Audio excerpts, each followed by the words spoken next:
अशोक स्तंभ के अनावरण को लेकर सियासत शुरू हो चुकी है। एआईएमआईएम अध्यक्ष असदुद्दीन ओवैसी ने पीएम मोदी पर हमला किया है। उन्होंने कहा कि अनावरण प्रधानमंत्री को नहीं करना चाहिए था। ट्वीट किया बाकायदा ओवैसी ने और निशाना साधा।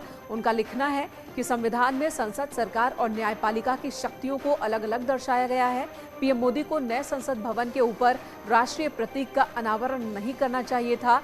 ये काम लोकसभा स्पीकर के अधिकार क्षेत्र में आता है। पीएम ने सभी संवैधानिक मानदंडों का उल्लंघन किया है, ये आरोप भी ओवैसी लगा रहे हैं।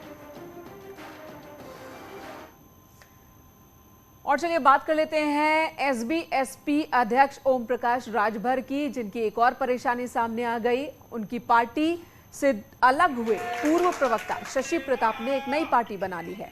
शशि प्रताप ने अपनी नई पार्टी का नाम रखा है राष्ट्रीय समता पार्टी। कुछ दिन पहले ही शशि प्रताप सिंह ने एसबीएसपी अध्यक्ष यानी कि ओम प्रकाश राजभर पर कुछ आरोप लगाए थे, जिसके बाद उन्हें पार्टी से बाहर कर दिया गया था। शशि प्रताप ने ओम प्रकाश राजभर पर कई गंभीर आरोप लगाए। उन्होंने कहा कि ओम प्रकाश राजभर अपने बेटे के मोह में शिवपुर सीट हार गए। साथ ही कहा कि वो हमेशा सनातन धर्म के विरोध में बातें कहते हैं। सैकड़ों ऐसे पार्टी के नेता हैं जो उनसे ज़्यादा ताकतवर हैं और जिन्होंने पार्टी को 15 साल, 10 साल, 12 साल से ढोया है। और इसलिए ढोया कि समय आएगा तो हमको भी इस पार्टी में कहीं ना कहीं कोई स्थान मिलेगा। लेकिन जब स्थान मिलने की बात आई तो अपने पुत्र को ले आकर लड़ा दिए, बाकी सारे नेता चित हो गए।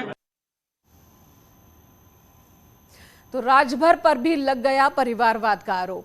इधर रामपुर में आजम खां का दर्द एक बार फिर छलका। उन्होंने मौजूदा केंद्र और यूपी सरकार पर निशाना साधा, तो वहीं भूतपूर्व प्रधानमंत्री अटल बिहारी वाजपेयी की तारीफों में कसीदे गढ़े।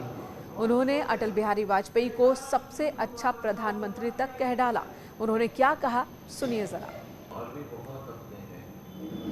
मेरी इत्तला में है और सही इत्तला है मेरी। रियासत में प्रधानमंत्री बहुत अच्छा बोल तो है,